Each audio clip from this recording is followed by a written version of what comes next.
வணக்கம். நம்ம இன்றைக்கி இந்த வீடியோவில் ஒரு சூப்பரான ரசம், வறுத்தரிச்ச ரசம் தான் பண்ண போகிறோம். வாங்க நான் இதை எப்படி செய்தேன்னு பார்க்கலாம். இந்த சுவையான ரசம் பண்ணுறதுக்கு இந்த ஒரு பாத்திரம் வச்சுருக்கேன். சின்ன எலுமிச்சம்பழம் அளவில் ஒரு புளி எடுத்திருக்கேன். இதை நம்ம ஊற போட்டுடலாம். இதில் கொஞ்சம் சுடுதண்ணி சேர்த்து விட்டுடலாம்.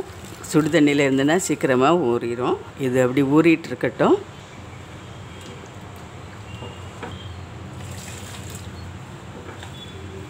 இது ஊறிட்டு இருக்கிறப்போ நமக்கு இந்த ரசத்துக்கு தேவையான மசாலா ரெடி பண்ணிடலாம். இப்போ நான் ஒரு பாத்திரம் வறுக்கிறதுக்கு வச்சுருக்கேன். 1 டீஸ்பூன் அளவு துவரம் பருப்பு வறுத்தரைச்சி தான் பண்ண போகிறோம். 1 டீஸ்பூன் மிளகு, 1 டீஸ்பூன் சீரகம், 2 காஞ்ச மிளகாய், காஷ்மீரி காஞ்ச மிளகாய் 2, அதையும் சேர்த்து நான் கொஞ்சம் வறுத்து எடுத்துக்கலாம். இந்த கறிகிராமல் வறுத்து எடுத்துடலாம். இப்போ வறுத்தது போதும்,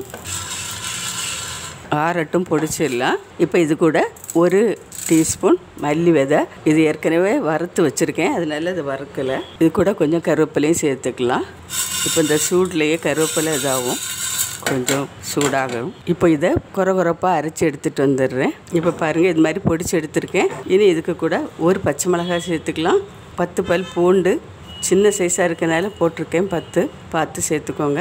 இதை இப்போ ஒரு சுற்றி எடுத்துடலாம். இப்போ பாருங்கள், இது மாதிரி பொடிச்சு எடுத்துட்டேன். ஊற வச்ச புளியை கரைச்சி எடுத்துடலாம். இப்போ இதை கரைச்சாச்சு. இதில் உள்ள சக்கையை வெளியே எடுத்துடுறேன்.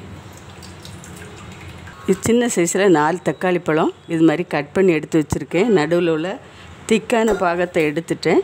பெருசாக இருந்தால் ஒரு 2 பழம் புளிஞ்சா போதும், 2-3 புளிஞ்சா போதும். இது 4 பழம் எடுத்திருக்கேன். இதில் நல்லா பிசைஞ்சிக்கலாம். நம்ம கையாலே பிசைஞ்சு போட்டுடலாம். கையாலே பிசைஞ்சு போட்டால் டேஸ்ட்டாக இருக்கும். பிசைய முடியாதவங்க மிக்சியில் கூட லேசாக அரைச்சி சேர்த்துக்கலாம். இப்போ பிசைஞ்சாச்சு. தக்காளி பழத்தை இது கொஞ்சம் மஞ்சள்தூள் சேர்க்குறேன், உப்பு சேர்க்குறேன், 1 டேபிள் ஸ்பூன் அளவு சேர்த்துருக்கேன். இது கூட கொஞ்சம் தண்ணி சேர்த்துக்கலாம். உப்பு நல்லா கரைச்சிக்கலாம், இன்னும் கொஞ்சம் தண்ணி சேர்க்கணும்.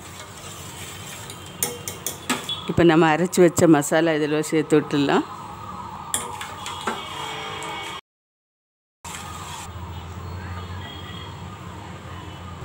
இப்போ நல்லா கரைச்சி வச்சுட்டேன். இப்போ தாளித்து ஊற்றிடலாம். நான் ஒரு பாத்திரம் அடுப்பில் வச்சுருக்கேன். 1 டேபிள் ஸ்பூன் ஆயில் சேர்க்குறேன். கொஞ்சம் கடுகு சேர்த்துக்கலாம், கொஞ்சம் சீரகம், கொஞ்சமாக வெந்தயம், 2 காஞ்ச மிளகாய் கிள்ளி சேர்க்குறேன். கொஞ்சம் கருவேப்பிலை சேர்த்துடலாம். பெருங்காயத்தூள் கொஞ்சம் சேர்க்குறேன், 1/4 டீஸ்பூன்.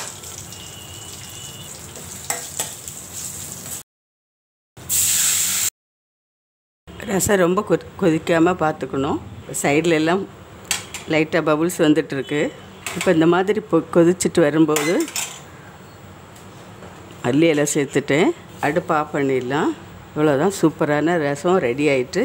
வறுத்து அரைச்சி போட்ட இந்த ரசம் சூப்பராக இருக்கும். நீங்களும் வீட்டில் ட்ரை பண்ணுங்கள். இதுக்கு ஒரு அப்பளமோ அல்லது ஆம்ப்லேட்டோ ஏதாவது போட்டு சாப்பிட்றலாம், ரொம்ப டேஸ்ட்டாக இருக்கும். இந்த ரசம் ரொம்ப நல்லாவே இருக்கும். நீங்கள் வீட்டில் ட்ரை பண்ணுங்கள். மறுபடியும் ஒரு நல்ல ரெசிபியோட நான் உங்களை சந்திக்கிறேன். மறக்காமல் லைக் பண்ணுங்கள், ஷேர் பண்ணுங்கள், கமெண்ட் பண்ணுங்கள், சப்ஸ்கிரைப் பண்ணுங்கள். நன்றி. God bless you.